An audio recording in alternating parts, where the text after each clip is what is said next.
I'd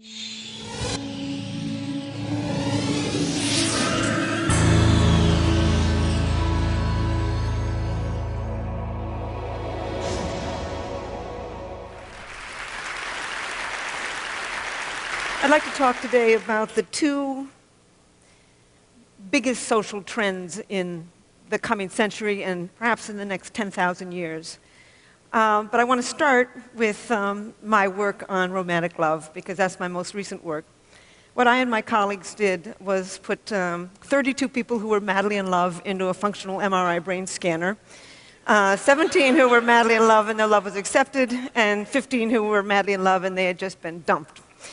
And so I want to tell you about that first, and then go on into where I think love is going.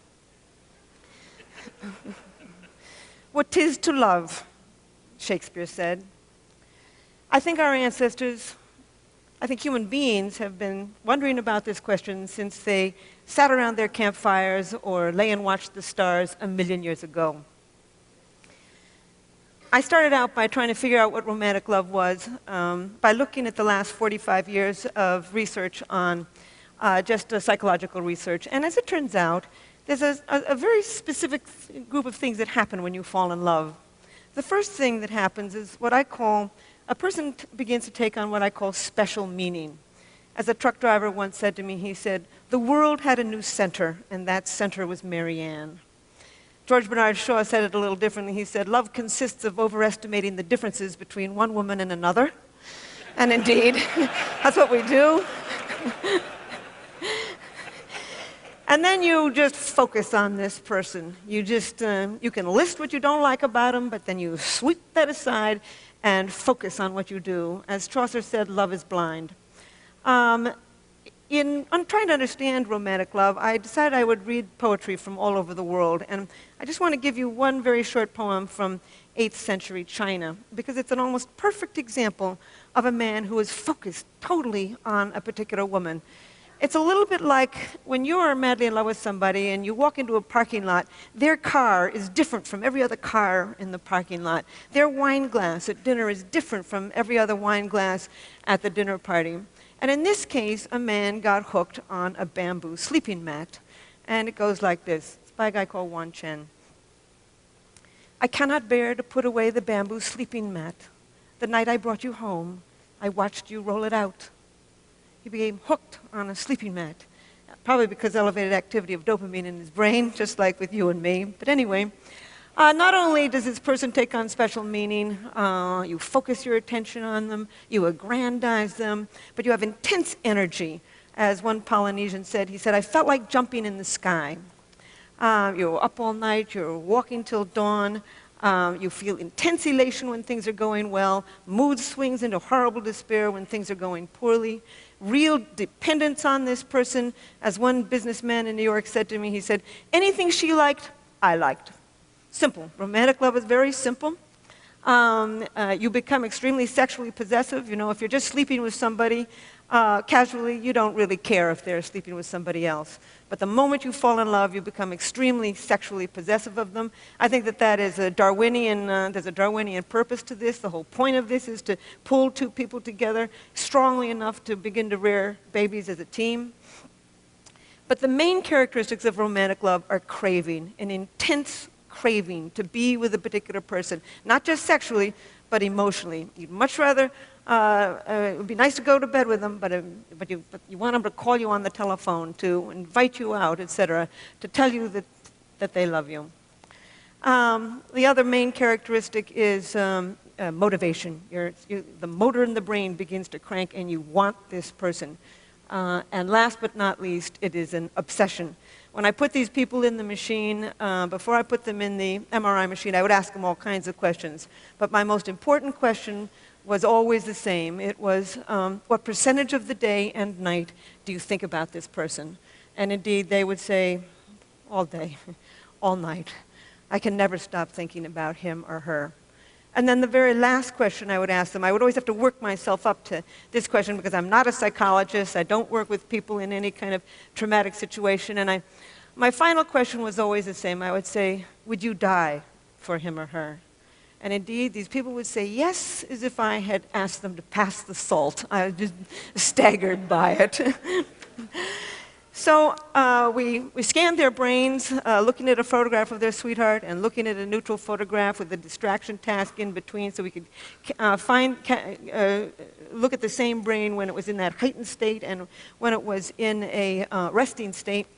And we found activity in a lot of brain regions. In fact, one of the most important was a brain region that becomes active when you feel the rush of cocaine. And indeed, that's exactly what happens. I began to realize that romantic love is not an emotion. In fact, I had always thought it was a series of emotions from very high to very low. But actually, it's a drive. It comes from the motor of the mind. The wanting part of the mind, the craving part of the mind, the kind of part of the mind when you're reaching for that piece of chocolate, when you want to win that promotion at work, the motor of the brain. It's a drive. And in fact, I think it's more powerful than the sex drive. You know, if you ask somebody to go to bed with you and they say no thank you, you certainly don't kill yourself or slip into a clinical depression. But certainly around the world, people who are rejected in love will kill for it. People live for love, they kill for love, they die for love. They have songs, poems, novels, sculptures, paintings, myths, legends.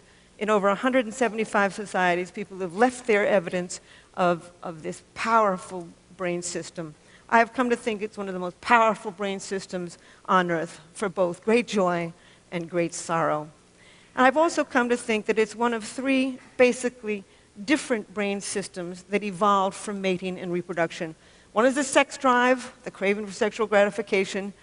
W.H. Auden called it an intolerable neural itch. And indeed, that's what it is. It keeps bothering you a little bit like being hungry. The second of these three brain systems is romantic love, that elation, obsession of early love. And the third brain system is attachment, that sense of calm and security you can feel for a long-term partner. And I think that the sex drive evolved to get you out there looking for a whole range of partners. You know, you can feel it when you're just driving along in your car. It can be focused on nobody. I think romantic love evolved to enable you to focus your mating energy on just one individual at a time, thereby conserving mating time and energy. And I think that attachment, the third brain system, evolved to enable you to tolerate this human being at least long enough to raise a child together as a team. So with that preamble, I want to go into discussing the two most profound social trends, one of the last 10,000 years, and the other certainly of the last 25 years, that are going to have an impact on these three different brain systems: lust, romantic love, and deep attachment to a partner. The first is women moving into the workforce. I've looked at 130 societies through the demographic yearbooks of the United Nations, and everywhere in the world, except for actually 129 out of 130 of them, women are not only moving into the job market sometimes very, very slowly, but they're moving into the job market and they're very slowly closing that gap between men and women in terms of economic power, health, and education. It's very slow. For every trend on this planet, there's a counter trend. We all know of them. But nevertheless, the old Arabs say, the dogs may bark, but the caravan moves on. And indeed, that caravan is moving on. Women are moving back into the job market. And I say back into the job market because this is not new. For millions of years on the grasslands of Africa, women commuted to work to gather their vegetables. They came home with 60 to 80% of the evening meal. The double-income family was the standard, and women were regarded as just as economically, socially, and sexually powerful as men. In short, we're really moving forward to the past. Then women's worst invention was the plow. With the beginning of plow agriculture, men's roles became extremely powerful. Women lost their ancient jobs as collectors, but then with the Industrial Revolution and the Post-Industrial Revolution, they're moving back into the job market. In short, they are acquiring the status that they had 1,000,000 years ago, 10,000 years ago, 100,000 years ago. We are seeing now one of the most remarkable traditions in the history of the human animal.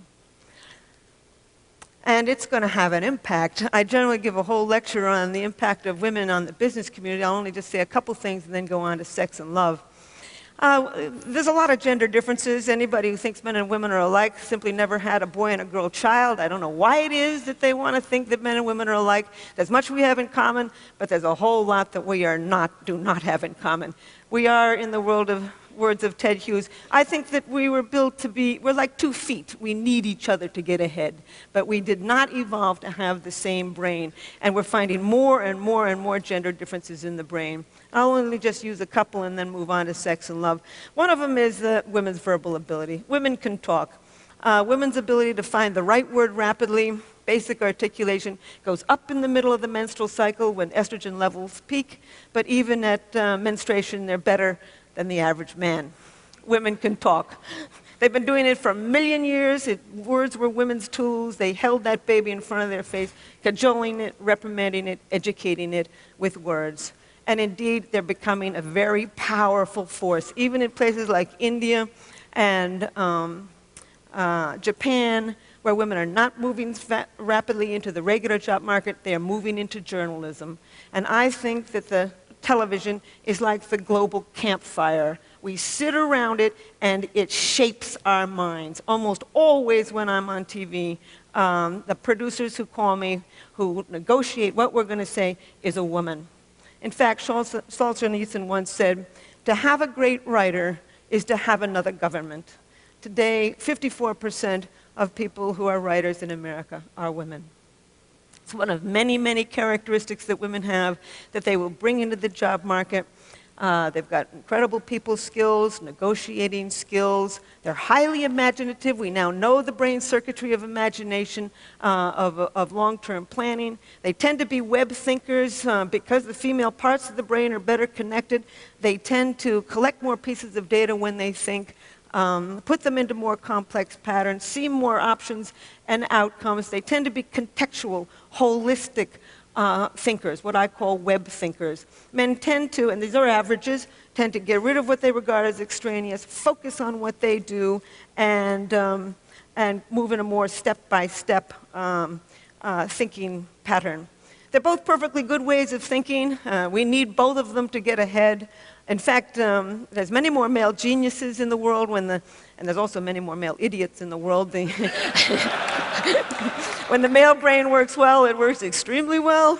What I really think that we're doing is we're moving towards a collaborative society, a society in which the talents of both men are becoming understood and valued and employed. But in fact, women moving to the job market is having a huge impact on sex and romance and family life.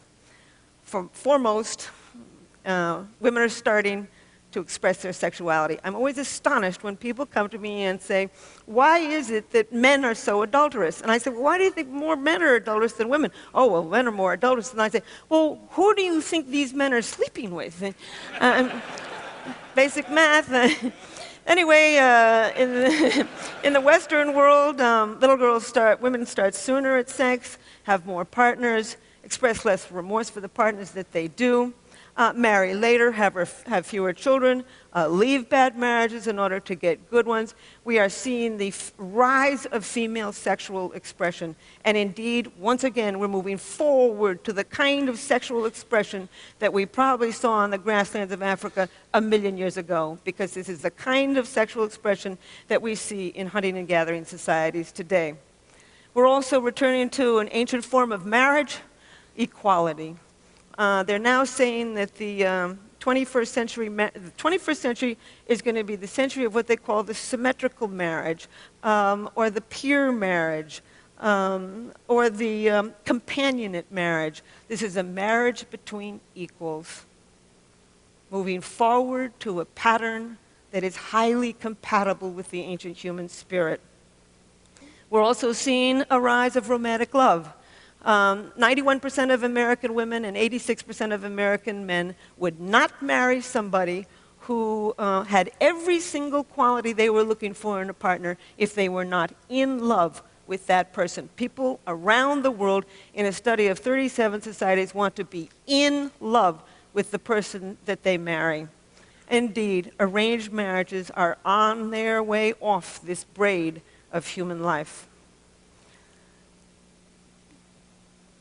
I even think that marriages might even become more stable because of a second great world trend. The first one being women moving into the job market, the second one being the aging world population.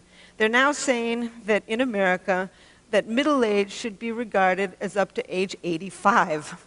Because in that highest age category of 76 to 85, only as much as 40% of people have nothing really wrong with them. So we're seeing this a real extension of middle age. And I looked, for one of my books, I looked at divorce data in 58 societies. And as it turns out, the older you get, the less likely you are to divorce. So the divorce rate right now is stable in America, and it's actually beginning to decline. It may decline some more. I would even say that with Viagra, estrogen replacement, hip replacements, and the incredibly interesting women have never been as interesting as they are now. Not at any time on this planet have women been so educated, so interesting, so capable. And so I honestly think that if there really was ever a time in human evolution when we have the opportunity to make good marriages, that time is now. However, there's always kinds of complications in this. These three brain systems, lust, romantic love, and attachment, don't always go together. They can go together, by the way. That's why casual sex isn't so casual. With orgasm, you get a spike of dopamine. Dopamine is associated with romantic love, and you can just fall in love with somebody who you're just having casual sex with. With orgasm, then you get a real rush of oxytocin and vasopressin. Those are associated with attachment. This is why you can feel such a sense of cosmic union with somebody after you've made love to them. But these three brain systems, lust, romantic love, and attachment, aren't always connected to each other. You can feel deep attachment to a long-term partner while you feel intense romantic love for somebody else, while you feel the sex drive for people unrelated to these other partners. In short, we're capable of loving more than one person at a time. In fact, you can lie in bed at night and swing from deep feelings of attachment for one person to deep feelings of romantic love for somebody else. It's as if there's a committee meeting going on in your head as you are trying to decide what to do. So I don't think, honestly, we were an animal that was built to be happy. We were an animal that was built to reproduce. I think the happiness we find, we make. And I think, however, we can make good relationships with each other. So I want to conclude with two things. I want to conclude with a worry. I have a worry, and with a wonderful story. The worry is about antidepressants. Over 100 million prescriptions of antidepressants are written every year in the United States. And these drugs are going generic. They are seeping around the world. I know one girl who's been on these antidepressants, serotonin-enhancing, SSRIs, serotonin-enhancing antidepressants, since she was 13. She's 23. She's been on them ever since she was 13. I got nothing against people who take them short-term when they're going through something perfectly horrible and they want to commit suicide or kill somebody else. I would recommend it. But more and more people in the United States are taking them long-term. And indeed, what these drugs do is raise levels of serotonin. And by raising levels of serotonin, you suppress the dopamine circuit. Everybody knows that. Dopamine is associated with romantic love. Not only do they suppress the dopamine circuit, but they kill the sex drive. And when you kill the sex drive, you kill orgasm. And when you kill orgasm, you kill that flood of drugs associated with attachment. The things are connected in the brain, and when you tamper with one brain system, you're going to tamper with another. I just simply say that a world without love is a deadly place. So now, thank you. I want to end with a story and then just a comment. I've been studying romantic love and sex and attachment for 30 years. And I'm an identical twin. I'm interested in why we're all alike. Why you and I are alike, why the Iraqis and the Japanese and the Australian Aborigines and the people up the Amazon River are all alike. And about a year ago, an internet dating service, Match.com, came to me and asked me if I would design a new dating site for them. I said, I don't know anything about personality. I said, you think you got, I don't know, you think you've got the right person? They said, yes. It got me thinking about why it is that you fall in love with one person rather than another. That's my current project. It will be my next book. There's all kinds of reasons that you fall in love with one person rather than another. Timing is important. Proximity is important. Mystery is important. You fall in love with somebody who's somewhat mysterious, in part because mystery elevates dopamine in the brain, probably pushes you over that threshold to fall in love. You fall in love with somebody who fits within what I call your love map, an unconscious list of traits that you build in childhood as you grow up. And I also think that you gravitate to certain people actually with somewhat complementary brain systems, and that's what I've now contributing to this. But I want to tell you a story to illustrate, I've been carrying on here about the biology of love. I want to show you a little bit about the culture of it too, the magic of it. It's a story that was told to me by somebody who had heard it just from probably a true story. It was a graduate student. I'm at Rutgers, and my two colleagues, Art Aaron is at SUNY Stony Brook. That's where we put our people in the MRI machine. And this graduate student was madly in love with another graduate student. And she was not in love with him. And they were all at a conference in Beijing. And he knew from our work that if you go and do something very novel with somebody, you can drive up the dopamine in the brain and perhaps trigger this brain system for romantic love. So he decided he'd put science to work, and he invited this girl to go off on a rickshaw ride with him. And sure enough, I've never been in one, but apparently they go all around the buses and the trucks, and it's crazy, and it's noisy, and it's exciting, and he figured this would drive up the dopamine, and she'd fall in love with him. So off they go, and she's squealing and squeezing him and laughing and having a wonderful time. An hour later, they get down off of the rickshaw, and she throws her hands up and she says, "Wasn't that wonderful? And wasn't that rickshaw driver handsome?"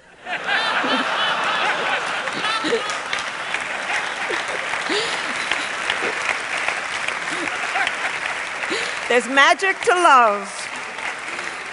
But I will end by saying that millions of years ago, we evolved three basic drives: the sex drive, romantic love, and attachment to a long-term partner. These circuits are deeply embedded in the human brain.